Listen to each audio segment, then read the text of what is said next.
Hello, guys, and welcome back to class study. Today, we are going to start a new and interesting chapter that is acids, bases, and salt. So, guys, as you know, in this chapter, we will talk about acids, bases, and salts. नाम से ही पता चल रहा है, तो आइए देखते हैं क्या हम लोग इस चैप्टर में पढ़ने वाले हैं. तो गाइस, सबसे पहले ये कुछ बातें लिखी गई है. ये मैं आपको शॉर्ट में बता देता हूँ क्या लिखा गया है.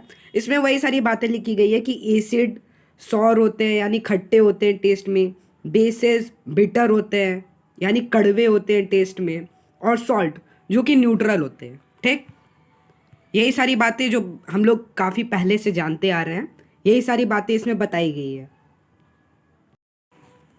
सो गाइज, इस पूरे पैराग्राफ में सोचने वाली बात बस इतनी सी आती है कि अगर किसी को एसिडिटी हो जाती है तो हम उसे लेमन जूस प्रेफर करेंगे या विनेगर प्रेफर करेंगे, या फिर हम उसे बेकिंग सोडा प्रेफर करेंगे. तो एसिडिटी हुई है तो हम लोग उसे खट्टे चीज़ों से तो दूर ही रखना चाहिए. जाहिर सी बात है कि लेमन जूस खट्टे होते हैं यानी कि उसमें एसिड है, और विनेगर भी खट्टे होते हैं यानी वो भी एसिडिक है. ठीक, तो ऑफ कोर्स हम लोग उसे बेकिंग सोडा प्रेफर करेंगे जो कि बेसिक होता है और साथ ही साथ बिटर होता है, कड़वे होते हैं वो. ठीक, अब थोड़ा और नीचे आते हैं और क्या लिखा हुआ है. और हाँ, यहाँ नेचुरल इंडिकेटर्स के बारे में कुछ जानकारी दी गई है. सो गाइज, यहाँ पर एक और इन्फॉर्मेशन दी गई है कि लिटमस जो होता है वो एक नेचुरल इंडिकेटर होता है.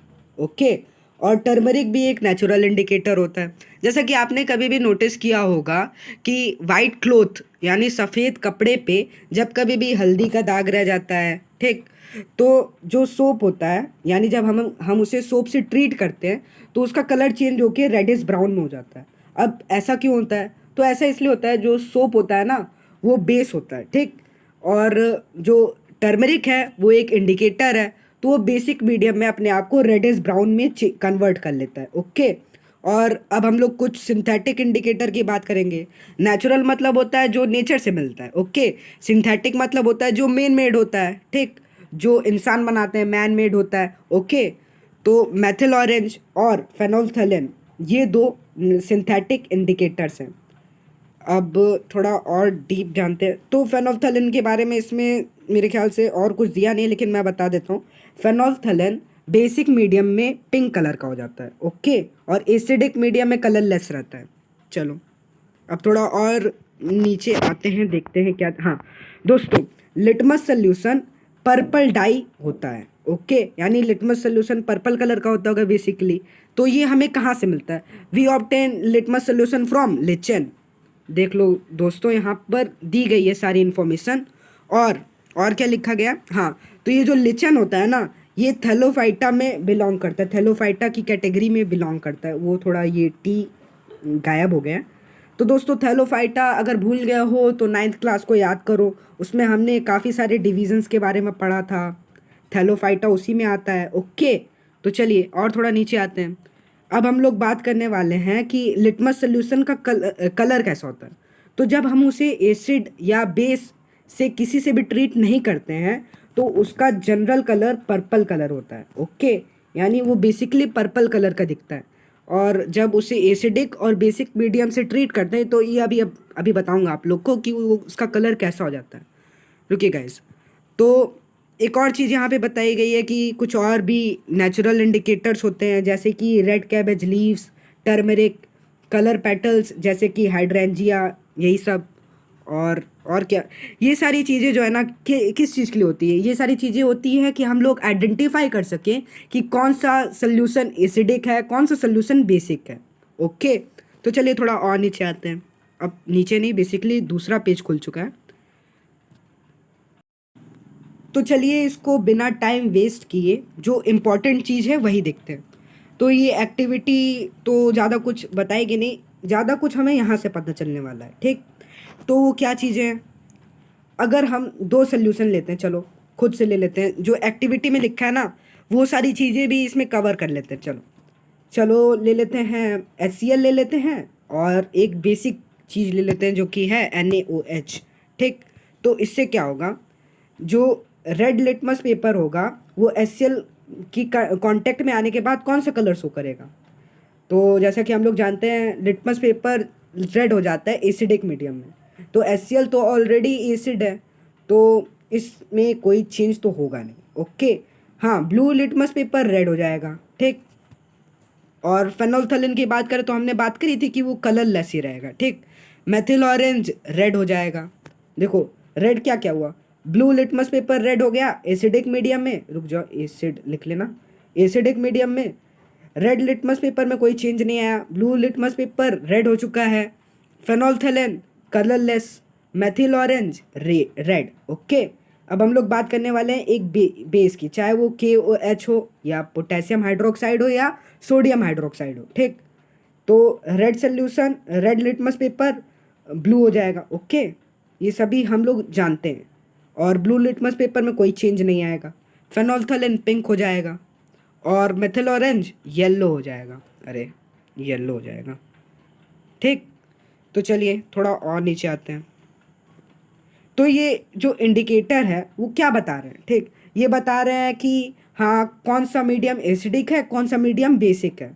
अब एक आती है बात ऑल्फैक्टरी इंडिकेटर्स की। ये क्या होता है, ये अपना जो है ना ऑर्डर चेंज कर लेता है, यानी जैसा वो स्मेल होता है उससे चेंज कर लेता है, यानी अपने फ्रेगरेंस बदल देता है। अब इसका क्या एग्जांपल, इसका क्लो यानी लौंग। ओके, ये अच्छा खासा एग्जांपल है।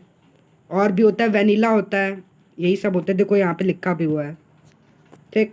और वेनिला भी लिखा हुआ, वेनिला एसेंस। ये सब एसिडिक और बेसिक मीडियम में अपना ऑर्डर चेंज कर लेते हैं। अब देखो यहाँ पे वही सारी जानकारी लिखी हुई है जैसा कि मैंने बताया, vanilla, onion, clove, these are olfactory indicators. Okay, तो चलो अब आते हैं थोड़ा और नीचे। तो दोस्तों ये वाला सेटअप देख के कुछ याद आ रहा है, जो कि हमने पिछले चैप्टर में भी पढ़ा था, ये वाला सेटअप देखकर। ओके, तो देखो यहाँ पे भी वही जिंक ग्रैन्यूल्स है, वही सल्फ्यूरिक एसिड है। ओके, और वही H2 गैस इवॉल्व हो रही है, ठीक। तो इससे हमें क्या देखने को मिलता है कि जिंक क्या है, जिंक मेटल है। मेटल जब कभी भी एसिड के साथ रिएक्ट करता है तो क्या किस चीज़ की फॉर्मेशन होती है, तो मेटल एसिड के साथ रिएक्ट करता है तो मेटल का सॉल्ट बन जाता है, यानी सॉल्ट सोल्यूशन ऑफ मेटल। और H2 गैस यानी हाइड्रोजन गैस इवॉल्व होती है। ओके, तो चलिए देख लेते हैं, इसका इक्वेशन है, हाँ देखो, acid plus metal gives salt plus hydrogen gas. Okay, अब थोड़ा और नीचे आ जाते हैं। देखो यहाँ पे एक रिएक्शन भी दी गई है, इसमें बेस को रिएक्ट कराया गया है मेटल से। तो देखो क्या आ रहा है, zinc aluminate, sodium zincate plus H2 gas. Okay, तो इससे हमें क्या पता चल रहा है, ये भी सोडियम जिंकेट भी एक सॉल्टी है। ओके, और H2 गैस इवॉल्व हो रही है, जबकि ये तो एक बेस है ना। तो चलिए थोड़ा और देखते हैं कोई जानकारी।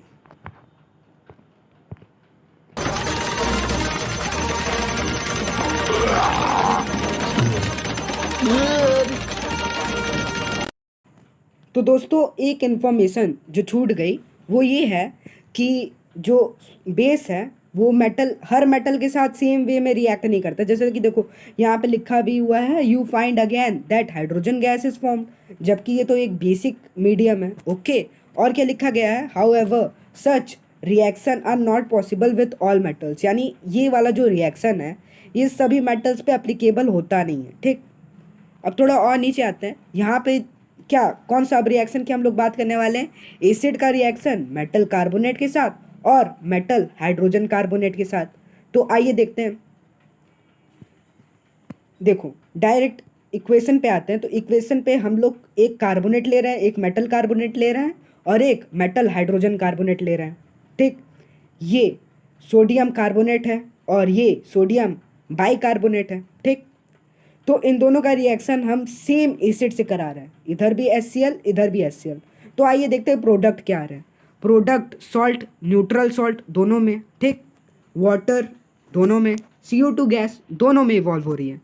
तो इसका कंक्लूज़न क्या निकलता है, इसे हम लोग ये कंक्लूड कर सकते हैं कि जो सोडियम कार्बोनेट और सोडियम हाइड्रोजन कार्बोनेट है ये सेम वे में रिएक्ट कर रहे हैं, यानी मेटल कार्बोनेट और मेटल हाइड्रोजन कार्बोनेट एसिड के साथ सेम वे में रिएक्ट करते हैं। ओके, तो दोस्तों अब आ रही है कुछ काम की बात। तो ये कौन सी काम की बात है, देखो अब ये CO2 गैस तो इवॉल्व हुई, NCERT वाले इतने सीधे तो है नहीं कि ऐसे ही छोड़ देंगे। एक क्वेश्चन यहाँ से भी बन सकता है कि CO2 की टेस्टिंग तुम कैसे करोगे या प्रूव कैसे करोगे ये जो गैस निकल रही है ये CO2 हुई है, ठीक। तो इसका प्रूव करने का भी सिंपल सा तरीका है कि लाइम वाटर लेंगे, उसमें हम लोग CO2 गैस पास करेंगे, तो उससे क्या होगा, उससे कैल्शियम कार्बोनेट बनेगा। अब ये कैल्शियम कार्बोनेट क्या होता है, तो ये एक वाइट प्रेसिपिटेट होता है, ठीक। तो प्रेसिपिटेट की हमने बात करी थी कि वो इनसोल्यूबल होता है, यानी वो वाटर में सोल्यूबल नहीं होता, ठीक। और साथ ही साथ H2O मिलेगा हमें, ठीक। तो इससे क्या पता चलता है कि जो CaOH होल ट्वाइस है जो कि पहले कलरलेस था, अगर उसमें हम कार्बन डाइऑक्साइड पास करते हैं तो वो वाइट कलर का हो जाता है, यानी कन्वर्ट हो जाता है वाइट कलर में, ओके। अब यहाँ पे बात ख़त्म नहीं होती है, थोड़ी बात और आगे भी बढ़ती है। देखो, जो कैल्शियम कार्बोनेट बना, अगर हम उसमें लगातार CO2 गैस पास कराते जा रहे हैं तो वो कैल्शियम हाइड्रोजन कार्बोनेट में चेंज हो जाता है, जो कि वापस से कलरलेस बन जाता है और ये सल्यूबल होता है वाटर में, यानी हम ये प्रेसिपिटेट नहीं है, ठीक। और साथ ही साथ ये H2O मत भूल जाना। अब हाँ, ये जो चीज़ें हमने पढ़ी कि मेटल कार्बोनेट या मेटल हाइड्रोजन कार्बोनेट, यहाँ पे स्लैश क्यों यूज़ हुआ है ये तो तुम लोग समझ ही गए होगे, क्योंकि metal carbonate is equal to metal hydrogen carbonate, मतलब दोनों सेम वे में रिएक्ट करते हैं। तो क्या प्रोड्यूस करते हैं एसिड के साथ रिएक्ट करके, सॉल्ट, कार्बन डाइऑक्साइड और वाटर, ठीक। तो चलिए थोड़ा और नीचे आते हैं। अब बात आ रही है मेरे फेवरेट रिएक्शन की, यानी एसिड और बेसिस का रिएक्शन आपस में, यानी न्यूट्रलाइजेशन रिएक्शन, ठीक। पिछले चैप्टर में एक टॉपिक रह गया था, वो टॉपिक पिछले चैप्टर में था तो नहीं, थोड़ी एक्स्ट्रा बात है, जान लोगे तो फायदेमंद ही रहेगा। जो डिस्प्लेसमेंट रिएक्शन होता है ना, सॉरी डबल डिस्प्लेसमेंट रिएक्शन होता है ना, उसके दो टाइप होते हैं, एक न्यूट्रलाइजेशन रिएक्शन और एक प्रेसिपिटेशन रिएक्शन। प्रेसिपिटेशन रिएक्शन हमने पिछले चैप्टर में पढ़ा है, इस चैप्टर में हम लोग न्यूट्रलाइजेशन रिएक्शन पढ़ेंगे। अब तुम बोलोगे यार ये डबल डिस्प्लेसमेंट रिएक्शन कैसे हुआ, तो देख सकते हो दो रिएक्टेंट्स इधर है, दो प्रोडक्ट्स इधर है, यानी आयंस तो चेंज हुए होंगे, तो इसका मतलब ये डबल डिस्प्लेसमेंट रिएक्शन है। तो देखो, जब कभी भी बेस और एसिड आपस में रिएक्ट करते हैं तो वो एक दूसरे को न्यूट्रलाइज करने की पूरी कोशिश करते हैं। जैसे देखो, यहाँ पे बेस भी काफ़ी ज़्यादा पावरफुल है और एसिड भी काफ़ी ज़्यादा पावरफुल है, तो ये दोनों एक दूसरे को न्यूट्रलाइज करके एकदम पीएच लेवल क्या बना लेंगे, पीएच लेवल 7 बना लेंगे। जैसे देखो, HCl का पीएच लेवल कितना होगा, HCl का पीएच लेवल लेट से 1 होगा, ठीक। और सोडियम हाइड्रोक्साइड, यानी ये एक बेस है तो इसका पीएच लेवल चलो मान लेते हैं 14, ठीक। तो ये आपस में न्यूट्रलाइज करके पीएच लेवल क्या बना देंगे, 7 बना देंगे, ओके। तो थोड़ा और नीचे आते हैं, और हाँ एक चीज़ मेरे ख्याल से रह गया था, जो बेस होते हैं ना उनका पीएच लेवल 7 से अधिक होता है और जो एसिड होते हैं उनका पीएच लेवल 7 से कम होता है, ठीक। थोड़ा और नीचे आते, देखो इधर इक्वेशन भी दी गई है, base plus acid gives salt plus water, okay. चलो थोड़ा और आगे बढ़ते हैं। आगे बढ़ने से पहले मैं बता दूं कि जो सोडियम हाइड्रोक्साइड और हाइड्रोक्लोरिक एसिड है इनका पीएच वैल्यू इतना ही होता है वैसे, ठीक। 14 होता है लेकिन एग्जैक्ट 14 नहीं होता, और हाइड्रोक्लोरिक एसिड का भी 1 होता है लेकिन एग्जैक्ट 1 नहीं होता, ठीक। ये डिपेंड करता है कि उसमें वाटर की कंसंट्रेशन कितनी है, ठीक। तो चलो थोड़ा और आगे बढ़ जाते हैं। अब हम लोग बात करने वाले हैं मेटेलिक ऑक्साइड की। मेटेलिक ऑक्साइड अगर तुम लोग भूल गए हो तो मैं याद दिला दूं कि पिछले चैप्टर में हमने बात करी थी कोरोजन, रेंसिडिटी, इन सब चीज़ों की। तो कोरोजन को याद करो। कोरोजन में हमने क्या पढ़ा था कि मेटल का ऑक्सीजन के साथ मेटल जब ऑक्सीजन के साथ रिएक्ट करता है तो मेटेलिक ऑक्साइड बना देता है, यानी मेटल ऑक्साइड बना देता है। तो हम उसी मेटल ऑक्साइड की बात करने वाले हैं, यानी उसी मेटेलिक ऑक्साइड की बात करने वाले हैं, ठीक। तो चलिए, हम लोग मेटेलिक ऑक्साइड का रिएक्शन एसिड के साथ कराने वाले हैं। तो एक्टिविटी में उतना देखो छोटी सी एक्टिविटी है, इसको पढ़ने की अभी मुझे तो फिलहाल ज़रूरत नहीं लग रही। चलो डायरेक्ट ये पढ़ते हैं, ठीक। तो इसमें क्या लिखा गया है कि मेटल ऑक्साइड जब कभी भी एसिड के साथ रिएक्ट करता है तो सॉल्ट प्लस वाटर प्रोड्यूस करता है, यानी अरे ये तो कुछ सेम नहीं लग रहा तुम्हें कि जब हमने न्यूट्रलाइजेशन रिएक्शन की बात करी थी तो उसमें भी सॉल्ट प्लस वाटर आ रहा है। और मेटल ऑक्साइड जब एसिड के साथ रिएक्ट कर रहा है तो इसमें भी सॉल्ट प्लस वाटर आ रहा है, यानी हम ये कंक्लूड कर सकते हैं कि metal oxide is equal to base. Of course we can. तो इससे हम लोग का कंक्लूजन क्या निकलता है कि मेटल ऑक्साइड बेस के सिमिलर होता है। तो चलिए थोड़ा और देखते हैं और क्या क्या दिया गया है। कहीं रिएक्शन दी गई है क्या इसकी? कोई नहीं, रिएक्शन तो नहीं दिया गया। वैसे इसका रिएक्शन तो मिल ही जाएगा, नहीं तो मैं ही प्रोवाइड कर दूंगा। तो चलिए थोड़ा और देखते हैं। चलो तुम लोग को एक एग्जांपल दे भी दे रहा हूँ। तो चलो एक मेटल ऑक्साइड ले लेते हैं, जैसे मान लो सोडियम ऑक्साइड ले लिए, ठीक। अब उसका अगर हम रिएक्शन हाइड्रोक्लोरिक एसिड के साथ कराएंगे, तो जैसा कि तुम जान सकते हो सोडियम किसके साथ कंपाउंड बनाएगा? क्लोरीन के साथ बनाएगा, यानी सोडियम क्लोराइड बन गया। ये क्या होता है? ये सोडियम क्लोराइड एक सॉल्ट होता है, न्यूट्रल सॉल्ट, ठीक। और मैंने सोडियम ऑक्साइड की बात करी थी, तो ऑक्सीजन हाइड्रोजन के साथ बॉन्डिंग बना लेगा और वाटर हो जाएगा, ठीक। तो रिएक्शन जो हुई वो क्या हुई? Sodium oxide plus water gives sodium oxide plus HCl gives sodium chloride plus water. Okay, एक सिंपल सी इक्वेशन ये भी बन गई। तो जैसा कि तुम लोग देख सकते हो कि जब मैंने NaOH यानी सोडियम हाइड्रोक्साइड के साथ कराया था रिएक्शन, तब भी प्रोडक्ट्स यही आए थे, ठीक। तो चलो आओ थोड़ा ऊपर देख ले इसको। तो देखो इधर इसकी जगह अगर हम लोग Na2O रख ले, यानी सोडियम ऑक्साइड रख ले, तब भी हमें सेम ही प्रोडक्ट देखने को मिलेगा। Sodium oxide react with HCl to give sodium chloride and water. देखो इधर भी pH लेवल 7 है, ठीक। इसका मतलब सोडियम ऑक्साइड एक बेसिक तो होगा ही, मीडियम, ठीक। तो चलो थोड़ा और नीचे आते हैं। और क्या देखने को मिल रहा है यहाँ पे? हाँ, तो metallic oxide are said to be basic oxides. हाँ देखो यहाँ पे दिया गया है, ठीक। Metallic oxide react with acid to give salt and water similar to reaction of bases with an acid. Metallic oxide are said to be basic oxides. Okay, तो थोड़ा और नीचे आ जाते हैं। अब हम लोग बात करने वाले हैं non metallic oxide with base, ठीक। तो देखो हमने मेटल की बात कर ली, ठीक। तो जैसा कि हम लोग खुद अंदाज़ा लगा सकते हैं कि अगर मेटेलिक ऑक्साइड एसिड की तरह बिहेव करता है, सॉरी, मेटेलिक ऑक्साइड अगर बेस की तरह बिहेव करता है, तो नॉन मेटेलिक ऑक्साइड जनरल है कि वो एसिड की तरह रिएक्ट करेगा। तो आइए देखते हैं तो इधर क्या प्रोड्यूस होगा। देखो शॉर्ट में दिया गया है बुक में, ज़्यादा टाइम इसमें भी वेस्ट नहीं किया गया है। तो देखो इसमें क्या दिया गया है, you saw the reaction between carbon dioxide and calcium hydroxide. अरे हाँ, हमने तो ऊपर देखा था ना, इधर कौन सा रिएक्शन था? रुको मैं शॉर्ट में ही बता देता हूँ। जो हमने वो वाला रिएक्शन नहीं देखा था जिसमें नॉन मेटेलिक ऑक्साइड था, क्या कार्बन डाइऑक्साइड था और साथ में कैल्शियम हाइड्रोक्साइड था जो कि स्लैग्ड लाइम था। तो क्या फॉर्मेशन क्या हो रही थी, ठीक। तो उसी से तुम लोग अंदाज़ा लगा सकते हो, CaCO3 की फॉर्मेशन हुई थी, कैल्शियम कार्बोनेट की फॉर्मेशन हुई थी, साथ में वाटर भी आया ही था। ओके, तो चलो यही, इससे हम लोग क्या कंक्लूड कर सकते हैं? इससे ये भी कंक्लूड कर सकते हैं कि non metallic oxide are acidic in nature, ठीक। तो चलो थोड़ा और नीचे आ जाते हैं। ये इंटेक्स क्वेश्चन हम लोग अलग सीरीज में करेंगे, नहीं तो ये ज़्यादा टाइम कंज्यूमिंग बन जाएगा। चलो, what do all acids and all basis have in common, ठीक। तो अब यहाँ पे एक कंक्लूजन और करना है कि सारे एसिड और सारे बेसिस में क्या कॉमन होता है। तो चलो इधर देखो कुछ सेटअप बनाया गया है, ये वाला सेटअप, रुक जाओ ये क्या हो गया इसको, ये कुछ ऐसा सेटअप है। तो अब हम जनरली ये वाली एक्टिविटी परफॉर्म करने जा रहे हैं, ठीक। अच्छा हाँ दोस्तों, एक बात अभी याद आ रही है कि जब हमने मेटल्स का रिएक्शन एसिड के साथ कराया था, तो हमें क्या देखने को मिला था? हमें देखने को मिला था कि हाइड्रोजन गैस जो है ना वो क्या इवॉल्व हो रही है, ठीक।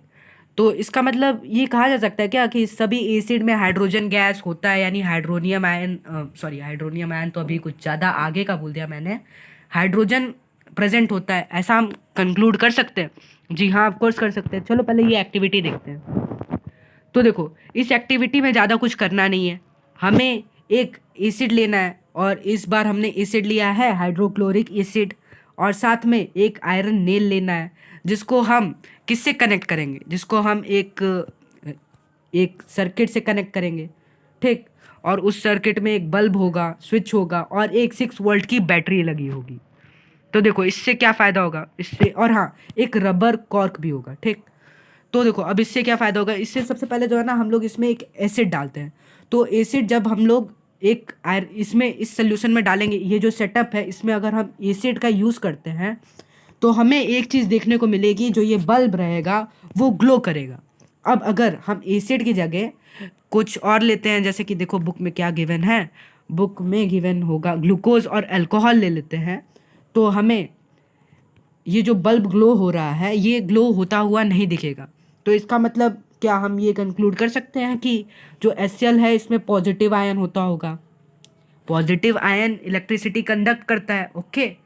तो ये तो हम लोग कंक्लूड कर ही सकते हैं। तो थोड़ा और आगे आते हैं, देखते हैं और बुक में क्या जानकारी दी गई है। The bulb will start glowing in the case of acid as soon in figure 2.3।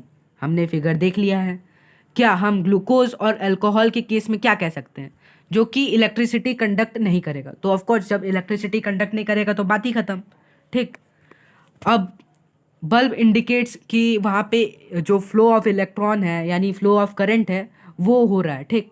जैसे कि हम लोग जानते हैं कि इलेक्ट्रिक करंट कैसे प्रोड्यूस होती है, जब कभी भी नेगेटिव चार्जेस मूव होते हैं तो इलेक्ट्रिसिटी प्रोड्यूस होती है, ठीक।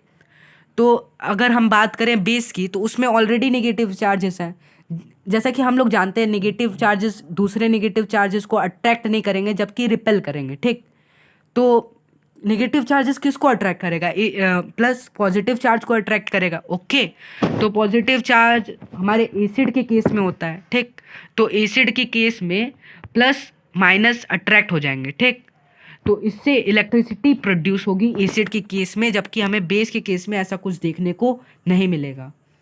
थोड़ा और नीचे आते हैं, तो थोड़ा और नीचे आने पे हमें कुछ और बातें भी देखने को मिलेगी। जैसा कि देखो HCl में बात कर लें तो इसमें भी H यानी हाइड्रोजन की मात्रा हमें देखने को मिल रही है। नाइट्रिक एसिड में भी H है, ठीक। H2SO4 में भी H है, और SO4 क्या है, एक निगेटिव आयन है, और H प्लस एक पॉजिटिव आयन है, ठीक।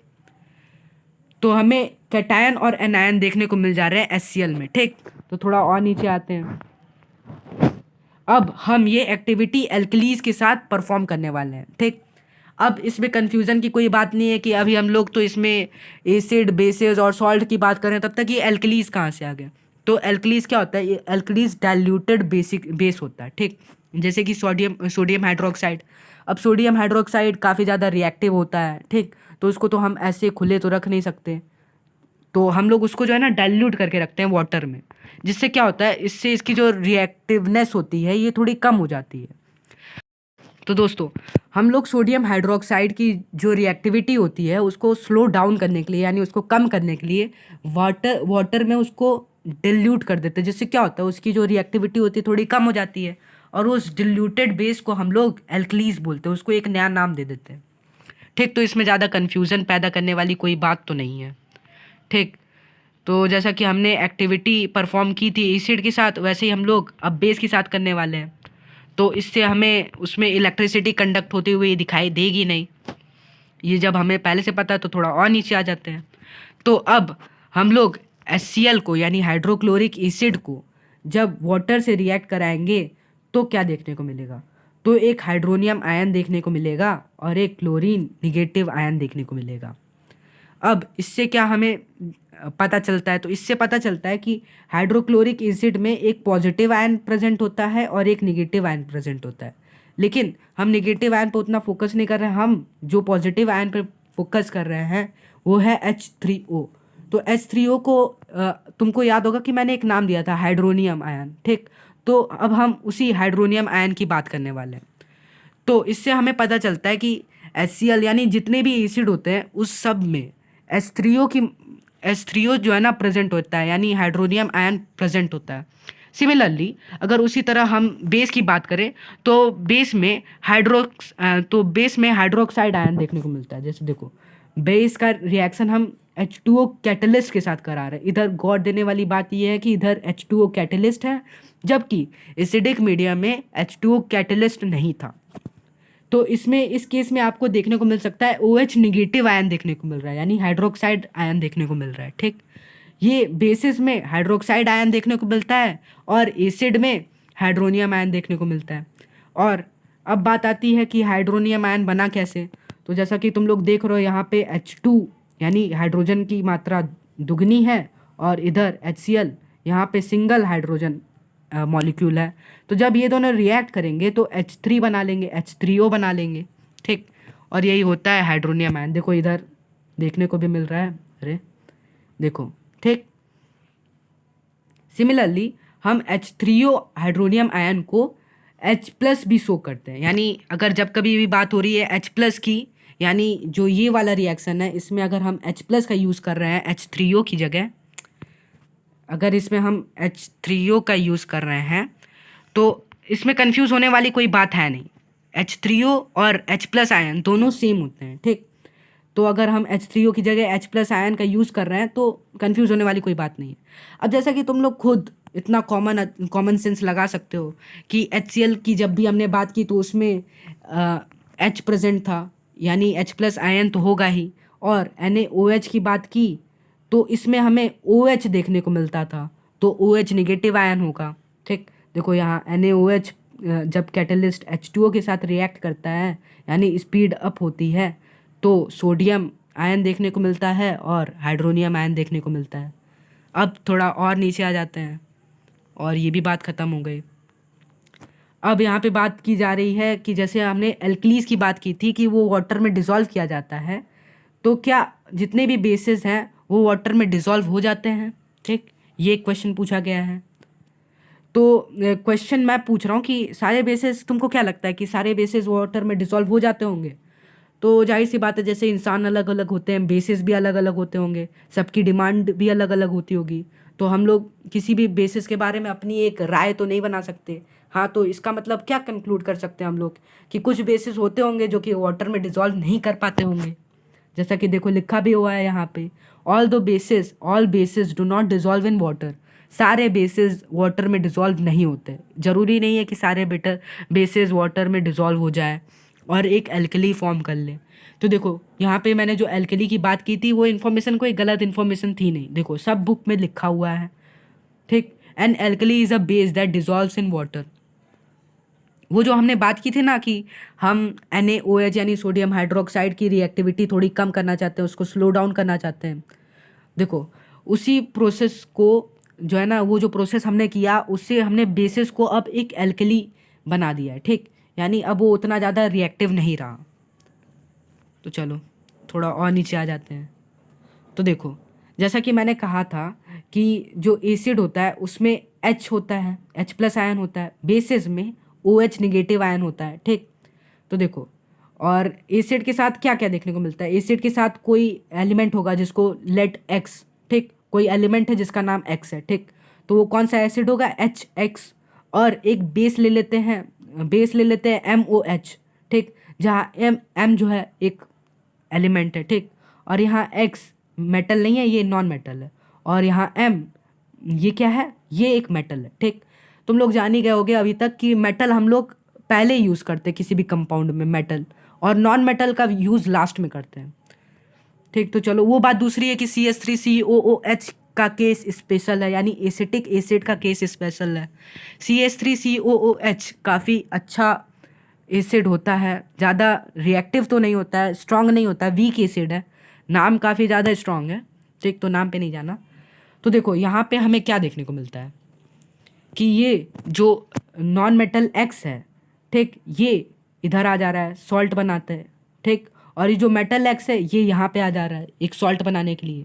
और ये जो H है और ये जो OH है ये मिलके वाटर बना दे रहा है, HOH तो ऐसे होगा नहीं, H2O होगा। देखो हाइड्रोजन 2 ऑक्सीजन 1 H2O। ठीक, अब थोड़ा और नीचे आ जाते हैं, देखते हैं और क्या देखने को मिलता है। हाँ, अब बात की जा रही है वही जो मैंने कहा था कि जो कंसनट्रेटेड एसिड और कंसनट्रेटेड बेस होते हैं ये काफ़ी ज़्यादा खतरनाक होते हैं। ठीक, तो इसलिए हम उसको ऐसे तो रख नहीं सकते, तो हम लोग जो है ना उसको डाइल्यूट करके रखते हैं। अब यहाँ से भी एक क्वेश्चन बनता है कि हम लोग एसिड को वाटर में मिलाते हैं या वाटर को एसिड में मिलाते हैं। तो देखो अगर हम लोग एसिड को वाटर में मिलाते हैं तो ये काफ़ी ज़्यादा सेफ होता है, और अगर हम लोग वाटर को एसिड में मिलाने लगे तो ये काफ़ी ज़्यादा एक्सोथर्मिक प्रोसेस होती है। एक्सोथर्मिक याद है कि भूल गए?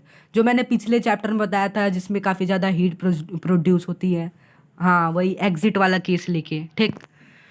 तो देखो, जब कभी भी हम लोग एसिड को वाटर में डालते हैं ताकि वो डिल्यूट हो जाए, ताकि उसका जो कंसंट्रेशन है वो थोड़ा कम हो जाए H+ आयन का, तो हम लोग एसिड को जनरली वाटर में डालते हैं, वाटर को एसिड में नहीं डालते। वाटर को अगर एसिड में डालेंगे तो ये काफ़ी ज़्यादा एक्सोथर्मिक हो जाएगा। इसको आप लोग याद कर सकते हो ऐसे, PaW, पोर एसिड इनटू वाटर, ठीक। तो हमें एसिड को वाटर में डिज़ोल्व कराना होता है। वाटर को अगर हम एसिड में डालेंगे तो काफ़ी ज़्यादा एक्सोथर्मिक प्रोसेस होगी, काफ़ी ज़्यादा हीट प्रोड्यूस होगा, जो कि काफ़ी ज़्यादा एक्सप्लोसिव भी हो सकता है, ठीक। कुछ काफ़ी ज़्यादा यूज़ कर दिया मैंने, ठीक। तो चलो अब और नीचे आ जाते हैं। इधर क्या लिखा हुआ है? तो वही सारी बातें लिखी गई है जो मैं आपको बता रहा था अभी। देखो, अरे यार, the acid must always be added slowly to water. देखो, मैंने कहा था ना एसिड को वाटर में डालना है, वाटर को एसिड में डालेंगे तो वो काफ़ी ज़्यादा एक्सोथर्मिक होगा। अब ये बात नहीं है कि अगर हम एसिड को वाटर में डालते हैं तो ये एक्सोथर्मिक नहीं होगा, ये भी एक्सोथर्मिक होगा लेकिन उस हद तक नहीं होगा, ठीक। तो थोड़ा और पढ़ते हैं।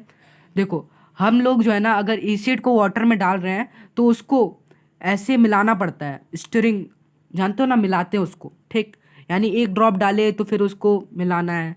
इससे क्या होगा, जो कंसनट्रेटेड एसिड है वो वाटर में ऐड भी हो जाएगा, ठीक। और इससे कोई ज़्यादा एक्सप्लोजन देखने को नहीं मिलेगा। अगर देखो तुम डायरेक्ट एसिड को भी वाटर में डाल देते हो तो ये भी ज़्यादा खतरनाक है, ठीक। क्योंकि मैंने जैसा बात की तो ये काफ़ी ज़्यादा एक्सोथर्मिक होता है। और हाँ, जो ये वार्निंग साइन देखने को मिल रहा है ना, ये कोई गेम का लोगो नहीं है। ये एसिड और बेसिस जो कंसनट्रेटेड होते हैं उसके साथ यूज़ किया जाता है। जैसा देखो, warning sign displayed on containers containing concentrated acid and bases, ठीक।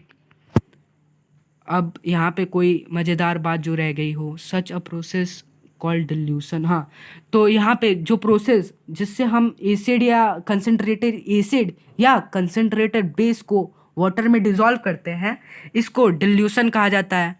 यानी base is said to be diluted और acid is said to be diluted, this process is known as dilution. जिस प्रोसेस से हम वाटर में एसिड या base को dissolve करते हैं जिससे कि वो डाइल्यूट हो जाए, उस प्रोसेस को डिल्यूशन कहा जाता है। चलो और नीचे आते हैं। ये एक, तो दोस्तों यहाँ पे कुछ ज़्यादा जो इम्पोर्टेंट बात है वो मैं बताना चाहूँगा तुम लोग को। जो ये पीएच स्केल तुम लोग सुनते आ रहे हो, वो देखो, स्टैंड फॉर पोटेंज, ठीक। ये एक जर्मन मीनिंग पावर है, ठीक। यानी ये एक जर्मन वर्ड है जिसका मतलब पावर होता है, ठीक। अब पीएच स्केल का मतलब तुम ऐसे भी समझ सकते हो, पावर ऑफ हाइड्रोजन कंसेंट्रेशन, यानी ये हाइड्रोजन की कंसेंट्रेशन को शो करता है।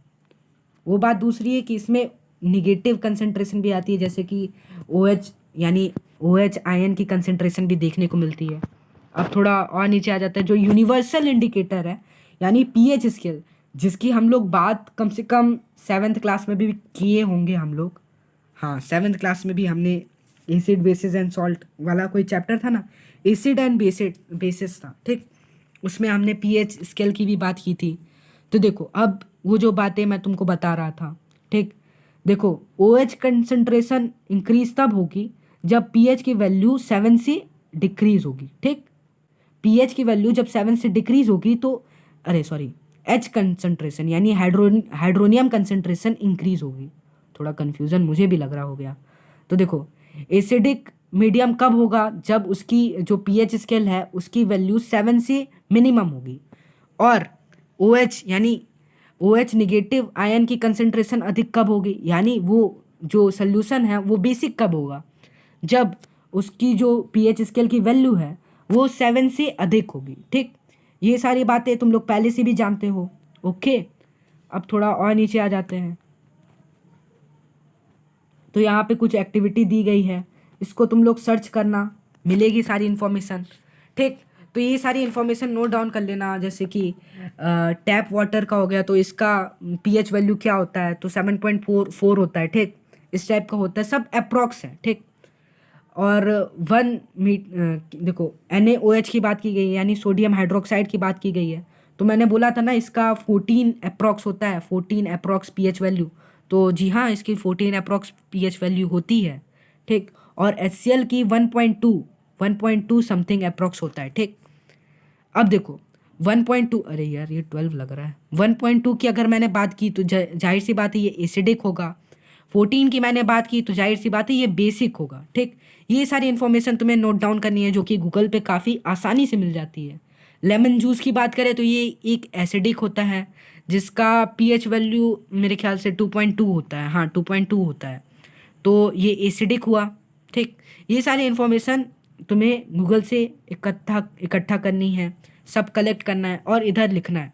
ये देखो ये कुछ इम्पोर्टेंट तो नहीं है, ठीक, हो भी सकता है इम्पोर्टेंट, ठीक, लेकिन ये सारी जो जो इन्फॉर्मेशन है ये सारी एक्टिविटी है, ठीक।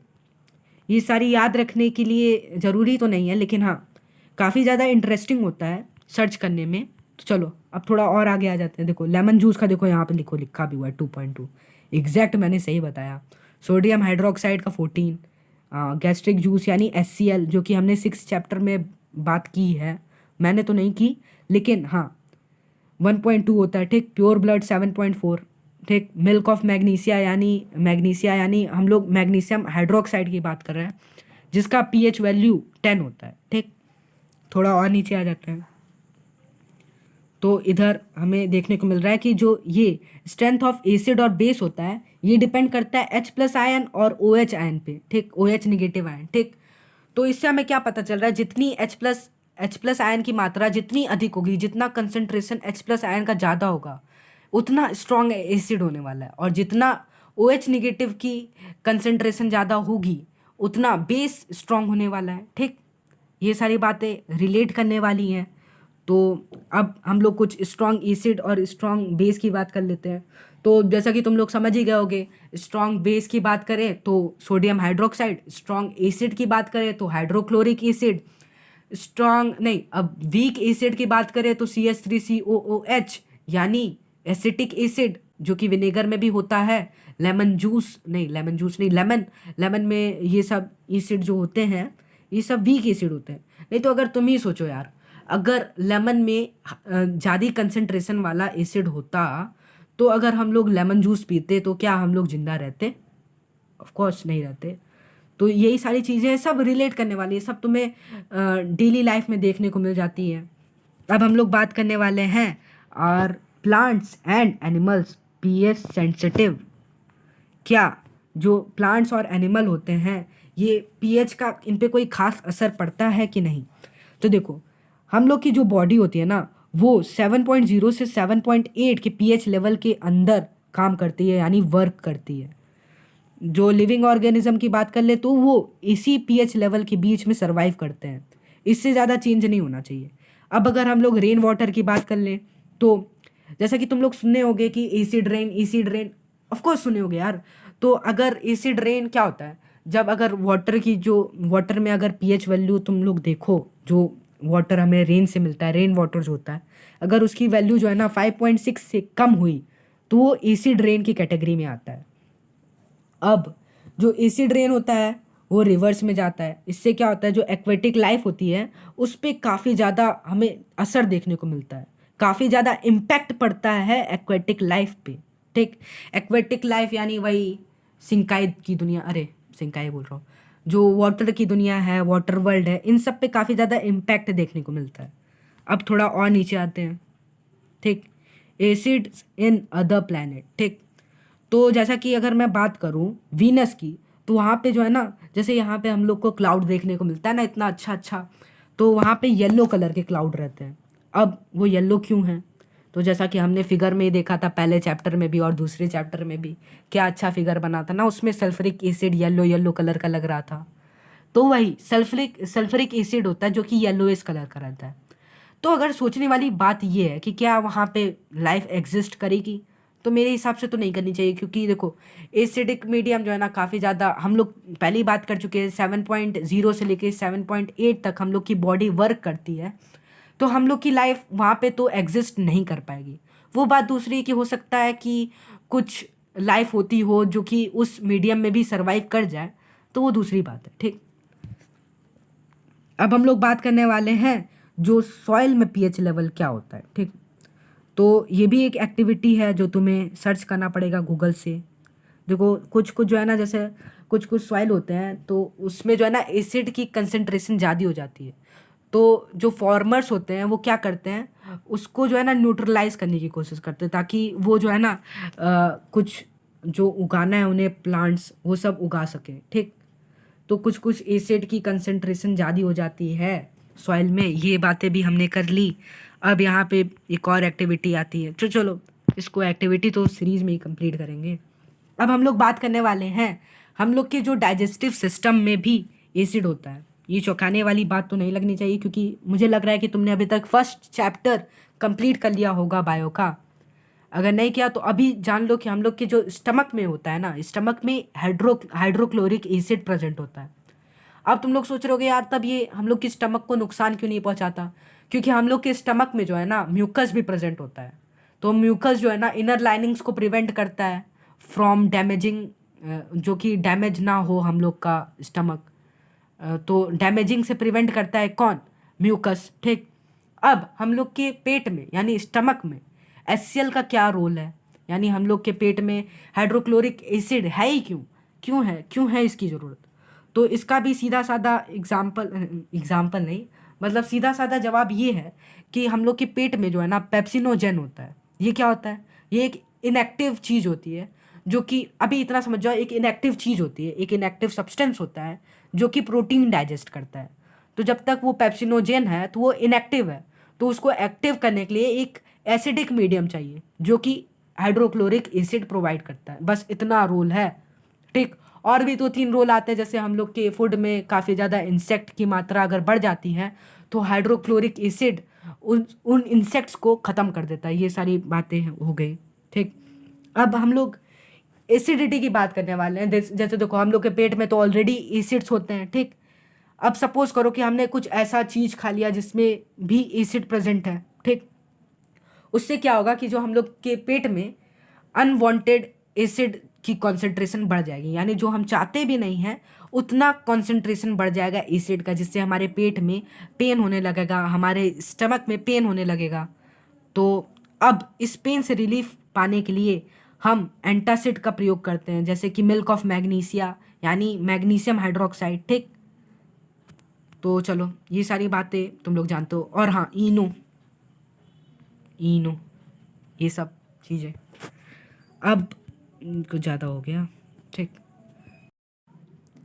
अब हम लोग टूथ डिके की बात करने वाले हैं, यानी जो दांत जो सड़ जाते हैं, बहुत दिक्कत होती है फिर, मतलब बच्चों लोगों में ज़्यादा होता है। वैसे वैसे कौन सा, मैं अभी बड़ा हो गया हूँ। तो देखो जो पीएच लेवल होता है हमारे माउथ का, वो जो है ना 5.5 से नीचे नहीं होना चाहिए। अब ऐसा क्यों, चलो और देखते हैं। तो जो हम लोग का टूथ एनामल होता है उसमें कैल्शियम हाइड्रोक्सीपेटाइट होता है। अब ये क्या है, ये क्रिस्टलाइन फॉर्म है किसका, कैल्शियम फॉस्फेट का। कैल्शियम फॉस्फेट का देखो हमारी जो टीथ होती है उसमें भी कैल्शियम फॉस्फेट होता है। ठीक, अब ये जो कैल्शियम फॉस्फेट है काफ़ी ज़्यादा हार्डेस्ट सब्सटेंस है हमारी बॉडी में। ठीक, अब ये क्या होता है, ये कोरोड होना स्टार्ट हो जाता है एसिड के प्रेजेंट में। ठीक, तो हम लोग जो टूथपेस्ट यूज़ करते हैं वो जनरली बेसिक होता है। ठीक, अब वो बात अलग है कि कुछ लोगों के टूथपेस्ट में नमक होता है, सॉल्ट होता है, नहीं वो नहीं। ठीक, तो हम लोग का जो टूथपेस्ट होता है वो बेसिक होता है। वो क्यों होता है, ताकि हम लोग का जो पीएच लेवल है मुंह का, माउथ का, वो 5.5 से नीचे ना चला जाए, और ना ही और कहीं हम लोग का दांत सड़ ना जाए, उससे प्रिवेंट करने के लिए जो है ना टूथपेस्ट बेसिक होता है। अब ये भी बात नहीं है कि काफ़ी ज़्यादा कंसनट्रेटेड बेसिक होता होगा। ठीक, वो न्यूट्रलाइज करने के लिए होता है। 5.5 से नीचे काफ़ी कम एसिडिक होता है, तो उतना ही अमाउंट में बेसिक भी चाहिए, मीडियम कुछ, तो ज़्यादा तो हार्ड बेस होगा नहीं। ठीक, अब हम लोग बात करने वाले हैं सेल्फ डिफेंस की। जैसे कि तुम लोग जानते हो हनी बीज होती है। ठीक, हनी बीज क्या करती है, वो हमें काट लेती है तो फिर काफ़ी ज़्यादा इरिटेशन महसूस होती है। बी स्टिंग की मैं बात कर रहा हूँ, जी हाँ।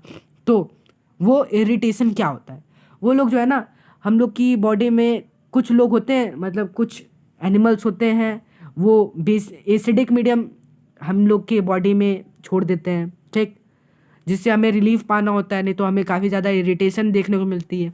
कुछ प्लांट्स होते हैं जो कि बेस छोड़ देते हैं हमारी बॉडी में, ठीक, जिससे हमें काफ़ी ज़्यादा पेन देखने को मिलता है, ठीक। अब अगर मान लो किसी मधुमक्खी ने काट लिया, तो अब इससे प्रिवेंशन कैसे, ठीक। तो ऑफ कोर्स मधुमक्खी ने काटा है तो एसिड छोड़ा होगा, ठीक, जो कि हमें इरिटेट करेगा। तो हम एक माइल्ड बेस का यूज़ कर सकते हैं, जैसे कि बेकिंग सोडा, ये सारी चीज़ें, ठीक। और भी काफ़ी ज़्यादा होम रेमेडीज़ होती है जो कि प्रेफर किया जाता है when a bee stings, to prevent from bee stings, ठीक। This is the worst.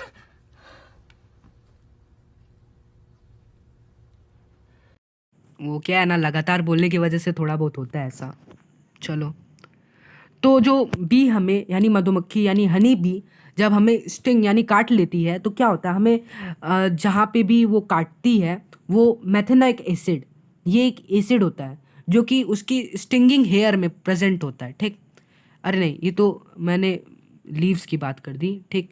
तो लीव्स क्या करते हैं, इंजेक्ट करते हैं, जैसे कुछ कुछ लीव्स होते हैं वो इंजेक्ट करते हैं मेथेनोइक एसिड, जो कि बर्निंग और पेन, मतलब ये सारी चीज़ें, यानी पेन होने लगता है जिस एरिया में, मतलब जिस पार्ट में, बॉडी पार्ट में वो इंजेक्ट हुआ, जो नेटल लीव्स इंजेक्ट करती है मेथेनोइक एसिड, तो उधर पेन होने लगता है। तो एसिड है, जाहिर सी बात है हमें कुछ बेस चाहिए होगा ताकि उसे न्यूट्रलाइज कर सके, ताकि इरिटेशन ना हो, ठीक। अब थोड़ा और आगे बढ़ जाते हैं। अब देखो, अब हम लोग यहाँ पर एक पौधे की, एक लीफ की बात करने वाले हैं। इसका देखो नाम भी देखो है यहाँ पे, बड़ा अजीब सा नाम है, ठीक। इसको क्या आप पढ़ सकते हैं, हर्बेकस, ठीक। चलो पढ़ते हैं इसको, हर्बेकस। ये क्या होता है, ये जंगल में होता है जनरली, ठीक। इसकी जो स्टिंगिंग हेयर है, इसमें क्या होता है, इसमें मैथोनाइक एसिड होता है जो कि वो सिक्रीट करते हैं, ठीक। तो इसकी जो रेमेडी है ये काफ़ी ज़्यादा हम लोग यूज़ करते हैं। जैसे हम लोग इसको, अगर हमें गलती से इससे कुछ खरोच लग गई या फिर इससे हम लोग घायल हो गए तो काफ़ी ज़्यादा पेन होगा, तो हम लोग ऑफ कोर्स कोई बेसिक सोल्यूशन ढूंढेंगे जिससे इसको न्यूट्रलाइज कर सकें, जो ये प्रोड्यूस करता है, इंजेक्ट करता है हमारी बॉडी में। तो हमारी बॉडी में जो इंजेक्ट हुआ, कुछ ज़्यादा फिसल रही है आवाज़ मेरी, तो जो हमारी बॉडी में इंजेक्ट हुआ तो उसको न्यूट्रलाइज करने के लिए हमें बेस चाहिए, ठीक। तो फिर वो बेस इसे न्यूट्रलाइज कर देगा, उससे क्या होगा, उससे फ़ायदा होगा। उससे क्या फ़ायदा होगा कि जो हमें पेन हो रहा था उससे हमें रिलीफ देखने को मिलेगा, ठीक। अब यहाँ पे कुछ हम लोग नेचुरल सोर्स की बात करने वाले हैं, उसमें जो एसिड प्रेजेंट होता है उसकी बात करने वाले हैं। तो चलो, विनेगर हो गया, विनेगर में एसिटिक एसिड होता है, मैंने बताया है। ऑरेंज में सिट्रिक एसिड, टैमरिंड में टैटरिक एसिड, ठीक। टोमेटो में ऑक्जेलिक एसिड, सॉर मिल्क यानी कर्ड में लैक्टिक एसिड, लेमन में सेट्रिक एसिड, एंट स्टिंग, जो एंट होता है, चींटियाँ होती हैं, वो जब काट लेती हैं, जो लाल चींटी होती है वो काट लेती है तो वो भी काफ़ी पेन देता है, तो उसमें क्या है, उसमें मेथेनोइक एसिड होता है। नेटल स्टिंग, ये जो हमने पौधे की बात की ना, उसमें भी नेटल स्टिंग जैसा कि हमने पढ़ा था, उसमें भी मेथेनोइक एसिड, ये भी हमने देखा है। अब यहाँ पे आता है इंटेक्स्ट क्वेश्चन, जो कि हम लोग अगले पार्ट में कवर करने वाले हैं, जैसे कि मैंने बताया। अब हमने तब से बात की एसिड बेसिस, एसिड बेसिस, बस इन्हीं सब की बातें चल रही है, और सॉल्ट को लग गया बुरा। तो अब हम लोग बात करने वाले हैं सॉल्ट की, ठीक। फैमिली ऑफ सॉल्ट, ठीक। तो फैमिली ऑफ सॉल्ट जैसे potassium sulphate, sodium sulphate, calcium sulphate, ये सब जो है ना, ये देखो सल्फेट फैमिली से बिलोंग करता है। देखो सब में सल्फेट कॉमन है, सल्फेट फैमिली से। क्लोराइड कॉमन है तो क्लोराइड फैमिली से। सोडियम कॉमन है तो सोडियम की फैमिली से। ये सारी बातें कॉमन सेंस वाली हैं, ठीक। ये सब एक्टिविटी में पता नहीं क्या करने के लिए दिया है, ठीक। तो चलो थोड़ा और आगे आ जाते हैं, केमिकल्स फ्रॉम कॉमन सॉल्ट, ठीक। तो तुम लोग जानते हो कि हमारी कॉमन सॉल्ट की एक अच्छी खासी हिस्ट्री रही है। डांडी मार्च की अगर हम लोग बात करें तो हम लोग की जो आज़ादी की लड़ाई है उसमें NaCl, सोडियम क्लोराइड ने काफ़ी अच्छा रोल प्ले किया है। ये सारी बातें देखो यहाँ पे दी गई है। You must have heard about Mahatma Gandhi's Dandi march. Did you know that sodium chloride was such an important symbol in our struggle for freedom, जैसे कि मैंने बताया, ठीक। तो चलो हम लोग डायरेक्ट मेन बात पे आते हैं, ठीक। तो मेन बात क्या है, पहले हम लोग कॉमन सॉल्ट की बात करते हैं। कॉमन सॉल्ट क्या, NaCl। NaCl बहुत ही ज़्यादा कॉमन देखने को मिलता है, हमारे घरों में यूज़ होता है NaCl का।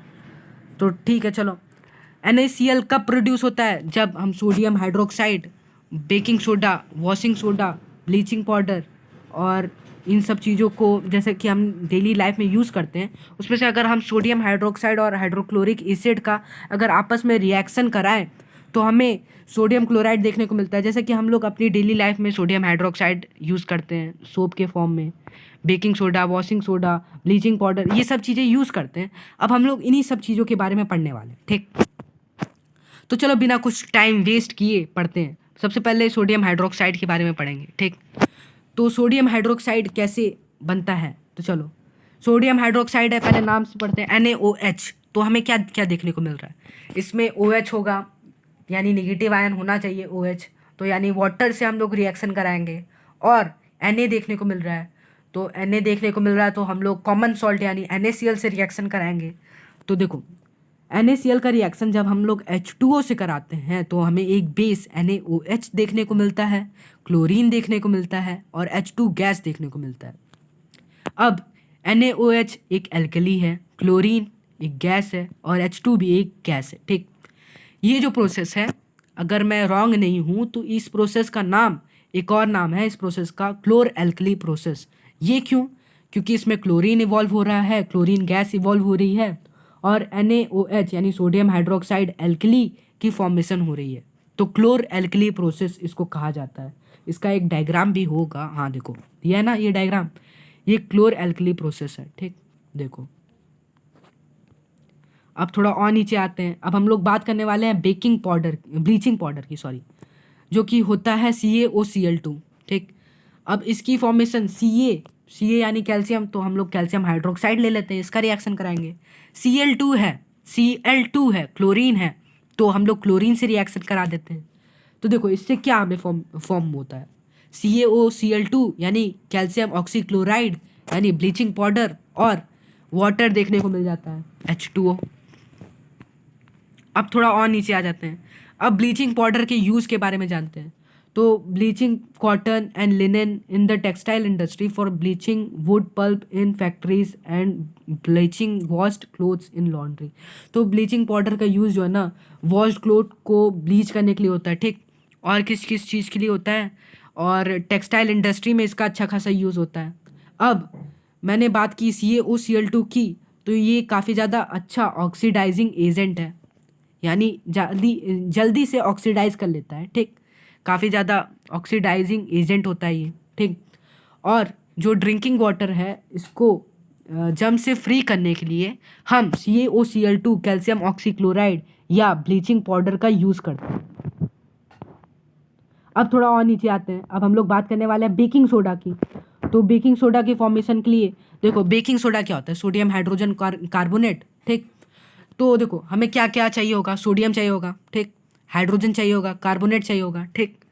अब एक बात और देखो, कुछ हमें ऐसा भी चाहिए जो जल्दी से जो है ना बॉन्डिंग बना ले, और ये जो हमें एक्स्ट्रा चीज़ें देखने को मिल रही है, जैसे कि ऑक्सीजन एक्स्ट्रा है और क्या क्या एक्स्ट्रा है, Cl एक्स्ट्रा है, Cl के साथ जल्दी से बॉन्डिंग बना ले, ठीक। क्योंकि NaSCO3 में हमें Cl की तो ज़रूरत है नहीं, तो हम लोग इसलिए NH3 का यूज़ करते हैं, ठीक। तो अब NH3 का जब हमने यूज़ किया तो हम देखेंगे कि NH4Cl की फॉर्मेशन होती है और सोडियम हाइड्रोजन कार्बोनेट की फॉर्मेशन होती है। अब पिछले क्लास हमने सब्लिमेशन के बारे में पढ़ा था, यानी जो डायरेक्ट चेंज होता है, सॉलिड से डायरेक्ट गैस में जो कन्वर्जन होता है, उसकी हमने बात करी थी, जिसमें हमने कैम्फर की बात करी थी, यानी कपूर, ठीक।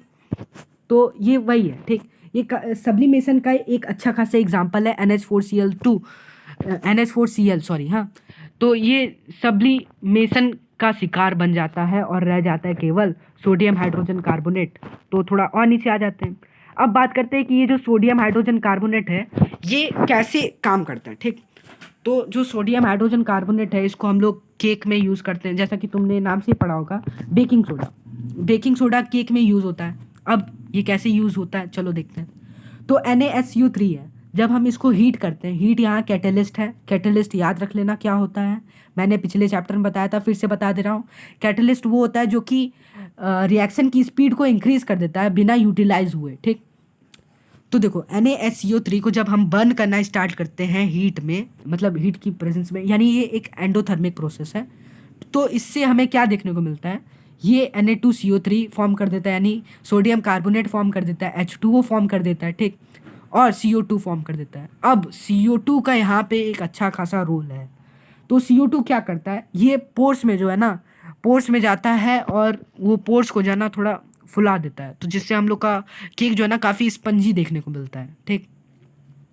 यही सारी बातें हैं। अब uses of baking soda for making baking powder which is mixture of baking soda, sodium hydrogen carbonate and mild edible acid such as tartaric acid. When baking powder is heated और mixed in water the following reaction takes place. तो देखो, जब हम लोग NaSCO3 देखो from any acid, यानी हम लोग किसी भी एसिड से इसका रिएक्शन कराते हैं, तो देखो हम लोग को तो बस उसके H+ पता है कि हम H+ तो होगा ही, जाहिर सी बात है, चाहे कोई सा भी एसिड हो उसमें H+ तो होगा ही, ठीक। तो चलो हम लोग बिना बोले H+ मान लेते हैं, ठीक। तो NaSCO3 और जो एसिड है उसका रिएक्शन होगा, तो CO2 कन्फर्म है, H2O कन्फर्म है, और जो सोडियम सॉल्ट है, यानी जो एसिड रहेगा उसका हमें सोडियम सॉल्ट देखने को मिलेगा, ठीक। ये एक रिएक्शन है, ये भी इम्पॉर्टेंट है, और यही रिस्पॉन्सिबल है केक को सॉफ्ट और स्पंजी बनाने के लिए। जो ये जो CO2 है ना, यही स्पंजी बनाता है कि जो तुम्हारा केक होता है इसको स्पंजी बनाता है, ब्रेड, ठीक। और बात करें सोडियम हाइड्रोजन कार्बोनेट की, तो इसके ingredient antacid being alkaline, it is neutralises excess acid in the stomach and provides relief. तो सोडियम हाइड्रोजन कार्बोनेट जो है ना, एक एस एंटासिड के तौर पे भी यूज़ किया जा सकता है। जब हमारे स्टमक में पेन देखने को मिलता है, जाहिर सी बात है जब एसिडिटी होती है, तो हम सोडियम हाइड्रोजन कार्बोनेट यानी बेकिंग सोडा का भी यूज़ कर सकते हैं। It is also used in soda acid acid fire extinguisher. और हाँ, मेरे ख्याल से इधर एक गलती हो गई थी, ये वाला जो रिएक्शन है ना, ये स्पंजी वाले मेथड के लिए नहीं है, जो केक को स्पंजी होता है ना उसके लिए ये वाला रिएक्शन एप्लीकेबल है, ठीक। थोड़ा कन्फ्यूज़न हो गई थी। अब हम लोग बात करने वाले हैं वॉशिंग सोडा की। तो Na2CO3 और Na2CO3.10H2O में काफ़ी ज़्यादा डिफरेंस होता है, ठीक। तो देखो, जब कभी भी हम Na2CO3 सोडियम कार्बोनेट की बात करते हैं तो वो सोडियम कार्बोनेट होता है। Na2CO3.10H2O की बात करते हैं तो वो सोडियम कार्बोनेट नहीं, वो वॉशिंग सोडा होता है, ठीक। अब ये कैसे याद रखना है, देखो हमें वॉश करने के लिए वाटर चाहिए होता है, ठीक। इसमें Na2CO3.10H2O में 10 क्रिस्टलाइन एटम्स ऑफ वाटर हैं, ठीक। तो इसका मतलब इसमें वाटर है। Na2CO3 तब वॉश करने के लिए यूज़ होता है, ठीक। Na2CO3.10H2O, ठीक। तो इससे रिलेट करके जो है ना तुम लोग याद कर सकते हो, Na2CO3.10H2O is equal to washing soda, Na2CO3 is equal to sodium carbonate, ठीक। ये वाला रिएक्शन काफ़ी ज़्यादा इजी रिएक्शन है। Na2CO3 plus 10H2O gives Na2CO3.10H2O। अब नीचे आते हैं, देखो हम लोग अब वाटर क्रिस्टलाइजेशन की बात करने लगे हैं। तो अब हमारा फेवरेट, रुक जाओ अभी फेवरेट आने में थोड़ा टाइम है। अब यहाँ पे अब हम लोग वॉशिंग सोडा के कुछ इंपॉर्टेंस की बात करेंगे। तो वॉशिंग सोडा किस लिए इम्पोर्टेंट है, ये ग्लास, सोप और पेपर इंडस्ट्री में इसका यूज़ होता है, ठीक। और क्या, ये manufacture of sodium compound such as borax, इसके लिए यूज़फुल है। मैन्युफैक्चरिंग ऑफ सोडियम कंपाउंड जैसे कि बोरैक्स हो गया, इन सब की जो मैन्युफैक्चरिंग है ना, इन सब में वॉशिंग सोडा का काफ़ी ज़्यादा यूज़ होता है। अब बात करें अगर हम लोग सोडियम कार्बोनेट की बात कर रहे हैं, ये जो है ना क्लीनिंग एजेंट के तौर पे भी देखने को मिलता है। जैसे वॉशिंग की हमने बात की, तो वॉश हम लोग किसी भी चीज़ को क्लीन करने के लिए करते हैं, तो उसी तरह तुम लोग रिलेट कर सकते हो कि वॉशिंग सोडा क्लीन करने के लिए होगा हमारे डोमेस्टिक पर्पज़ में, यानी हमारी डेली लाइफ में क्लीनिंग पर्पजेज़ के लिए Na2CO3.10H2O का यूज़ होता है। अब परमानेंट हार्डनेस ऑफ वाटर को रिमूव करने के लिए भी हम वॉशिंग सोडा का यूज़ करते हैं, ठीक। ये सारी बातें हो गई। Are the crystals of salt really dry, तो ये एक क्वेश्चन आता है, ठीक। तो ये देखो, जैसे कि मैंने क्रिस्टलाइजेशन वाटर की बात की, तो देखो CuSO4 कॉपर सल्फेट में 5H2O का क्रिस्टलाइजेशन होता है। जो इंपॉर्टेंट चीज़ है वही बता रहा हूँ। Na2CO3 में हमने देखा कि 10H2O 10 crystallisation amount of water है, ठीक। वाटर ऑफ क्रिस्टलाइजेशन देखो, ठीक। और अब जब क्रिस्टलाइजेशन की बात हो रही है तो हमने पिछले चैप्टर में FeSO4.7H2O की बात की थी, यानी फेरस सल्फेट में 7 वाटर ऑफ क्रिस्टलाइजेशन होते हैं, 7 molecules of water of crystallisation. ठीक, पता नहीं क्यों आज जबान लड़खड़ा रही है। तो अब कैल्शियम सल्फेट की बात करते हैं। तो कैल्शियम सल्फेट में जो है ना 2 molecules of water of crystallisation present होते हैं। अब कैल्शियम सल्फेट .2H2O, इसका कुछ स्पेशल नाम भी होगा, तो इसका नाम है कैल्शियम सल्फेट। क्या होगा देखो, 2 वाटर के मॉलिक्यूल्स है इसमें, तो कॉमन सेंस लगाना है, नाम इसका आ जाएगा। ठीक, वैसे चलो थोड़ा और डीप बताता हूँ। तो CaSO4.2H2O, इसका जो है ना नाम क्या है, जिप्सम है। ठीक, इसमें 2 वाटर मॉलिक्यूल्स प्रेजेंट होते हैं, किसके, वाटर ऑफ क्रिस्टलाइजेशन के। अब अगर हम इसको 373 केल्विन पे हीट करते हैं तो हमें क्या देखने को मिलेगा, हमें जो है ना CaSO4.5H2O देखने को मिलेगा। जैसा कि मैंने बात की कि इसमें 2H2O होता है, तो इसका कुछ वाटर मॉलिक्यूल जो है ना इवोपरेट हो जाएगा। ठीक, इवोपरेशन हमने पिछले क्लास में भी पढ़ा है, काफ़ी डीप पढ़ा था उसके बारे में। तो कुछ वाटर मॉलिक्यूल्स इसके इवोपरेट हो जाते हैं और रह जाता है केवल हाफ H2O। अब इसका नाम क्या होगा, ये हाफ हाइड्रेटेड मॉलिक्यूल्स है इसमें CaSO4 में। ठीक, तो इसका नाम होता है कैल्शियम सल्फेट हेमीहाइड्रेट। ठीक, इसको हम प्लास्टर ऑफ पेरिस कहते हैं। एक क्वेश्चन अराइज होता है कि ये प्लास्टर ऑफ पेरिस क्यों है, प्लास्टर ऑफ इंडिया क्यों नहीं है, तो ये बेवकूफ़ी वाला क्वेश्चन है, मेरे भी मन में अराइज हुआ था काफ़ी टाइम पहले। तो देखो, ये रिएक्शन काफ़ी ज़्यादा इम्पोर्टेंट है। जिप्सम, जब देखो हमने बात की कि जब अगर हम लोग जिप्सम को अगर हम लोग हीट करते हैं तो कैल्शियम सल्फेट हेमीहाइड्रेट प्रोड्यूस होता है। तो देखो जब कुछ समय बाद वो वापस जिप्सम भी बना देगा, क्योंकि वाटर मॉलिक्यूल्स तो प्रेजेंट होते ही है ना इन्वायरमेंट में। तो ये देखो, अब प्लास्टर ऑफ पेरिस, प्लास्टर नाम से तुम्हें समझ में आ रहा होगा कि ये प्लास्टरिंग के लिए इसका यूज़ होता होगा। तो देखो इसका यूज़ कहाँ गया यार, नहीं है क्या इसमें, तो चलो मैं बता देता हूँ इसका यूज़ टॉय फैक्ट्री में टॉयज़ बनाने के लिए होता है। ठीक, प्लास्टरिंग के लिए होता है, और क्या, और जैसे फ्लोर्स हो गए, ठीक, इन सब में यूज़ होता है इसका। देखो होगा तो इसका यूज़ होना तो हाँ देखो क्या है, डेकोरेशन के लिए यूज़ होता है, और जो सरफेस है उसको स्मूथ करने के लिए होता है, टॉयज़ बनाने के लिए होता है। ये सब लिखा हुआ है, देखने में थोड़ी मिस्टेक हो गई। और यही सारी बातें, इसी के साथ हमारा ये चैप्टर ख़त्म होता है। Thank you for watching this video. I hope कि this video will help you in future. जब तुम प्री बोर्ड से एक दिन पहले ये वीडियो देख रहे होगे तो काफ़ी ज़्यादा हेल्प करेगा तब भी। और ये वीडियो रिवाइज़ करते रहना, मैं इसलिए नहीं कह रहा हूँ कि तुम लोग भूल जाओगे, ऐसी कोई बात नहीं है। देखो रिवाइज़ करते रहोगे तो फ़ायदा तुम लोग के लिए रहेगा कि देखो ये सारी बातें तुम्हारे दिमाग में बैठ जाएगी, तुम्हारे माइंडसेट में एकदम बैठ जाएगी, क्लियर हो जाएगी। ठीक, तो इसी के साथ साथ ये वीडियो ख़त्म होता है। Bye bye. और अगर रात में देख रहे हो तो गुड नाइट, और दिन में देख रहे हो तो गुड मॉर्निंग।